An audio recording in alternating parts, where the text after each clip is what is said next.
Hey folks, welcome back to the channel and welcome back to our 2020 Mazda CX-9. In this video, I want to show you guys how to install this quick and easy plug-and-play StartX remote start system. Now obviously our 2020 CX-9 did not come with a factory remote start, so I wanted to install one for my wife so she can get into a nice warm car on a cold morning.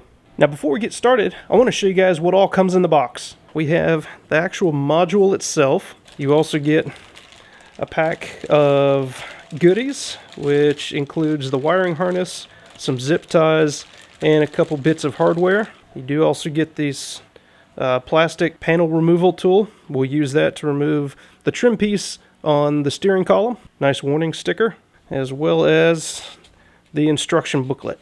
This particular remote start kit will work with various Mazda models, including Mazda 3, Mazda 6, CX-3, CX-5, CX-9, and the Mazda MX-5 Miata for various years as shown on the instructions manual. Now before we get started with the installation, we're going to remove the negative terminal on the battery. Now after we have disconnected the battery, the next thing we have to do is remove this lower half of the steering column shroud. And to do so, we just need to remove two Phillips screws, one from here and one from here.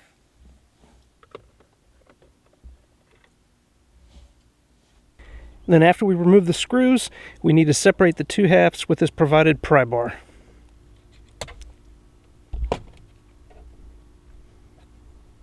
And then once the two halves are separated, you simply pull this lower shroud down and towards the driver's seat. Because if you see on the bottom of this shroud, there is a tab that has to go into this little notch underneath the steering column. So now that the hard part is out of the way, the next thing we have to do is simply remove these two wiring harnesses and then connect in the provided harness with the kit.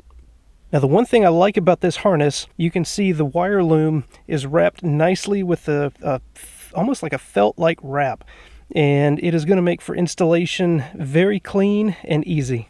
Here are the two wiring harness connectors that you're going to have to remove, and to remove them there is simply a button on the bottom side of these connectors that you just depress and then pull out. And a little trick I found was I did have to use a flat blade screwdriver just to kind of push up against this tab here to help remove the larger one. The smaller one I had no problem getting out with my hands.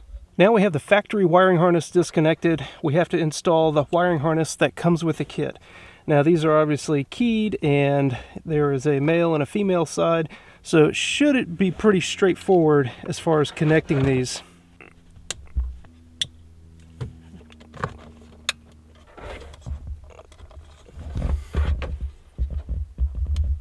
Now that we've got the wiring harnesses connected, all you're going to do is feed the rest of the wiring harness down behind this kick panel.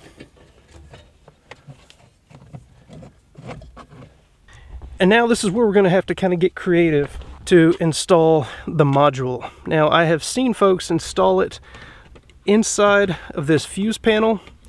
I've also seen videos where people zip tie it underneath this kick panel. So I'm going to try a couple different things and see which way works best for me. I went ahead and reconnected the battery. Now we have to connect the remote starter connectors to the module.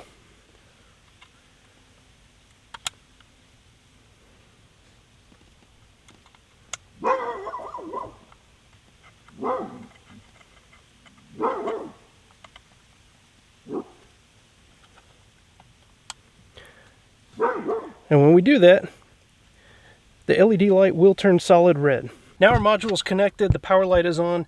The next step is we have to come up here to the start stop button, push that button twice without pushing the brake pedal. Now you'll see that module light starts flashing green, and when it is done programming, that light will stay green, solid green, for about 3 seconds and then go out. So now we just wait. And the instructions say this may take up to 15 minutes. And then once the light turns solid green and goes out, you simply push the start stop button again to turn the vehicle off, and that should successfully have programmed the module.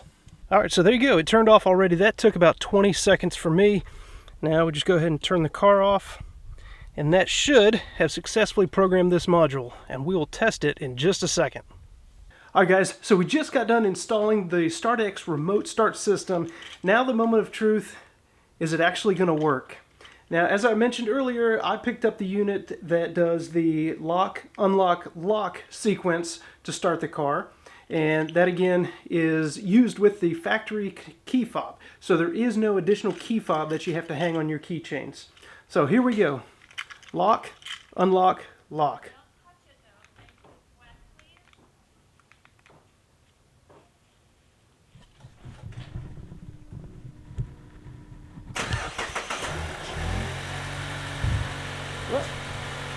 And there you go, guys. That actually worked. So the StartX remote start with your factory key fob was a success. Now that we've tested the functionality of the remote starter and everything works well, I've got to button this up, make it look clean and tidy, and I think I have decided to mount the module inside that fuse box, or that fuse box area. So that means I'm just going to have to route the wiring harness down back behind these panels and kind of get it tidied up. But if that doesn't work, again, the kit does come with zip ties, and there should be plenty of zip ties to be able to zip tie this guy right behind this little kick panel. And there's probably enough, maybe there's 1 or 2 bolt holes that I can zip tie it to, so that should not be a problem. So one more thing you guys are probably going to have to do, because we disconnected the battery, the auto feature on the windows is now not going to work. So this button has 2 positions, both down and upwards. If you push them down all the way, which is 2 clicks, the window is supposed to automatically roll down, but as you can see, it does not roll down. So what we need to do is reset this window, and to do that, what we're going to do is use this essentially in a manual function. You're going to push the button down to the first click, hold it all the way down until the window rolls down. Now we're going to roll the window up with the first click, and then when the window gets to the top of its travel, we're going to hold it for about 3 seconds, and that should reset the window.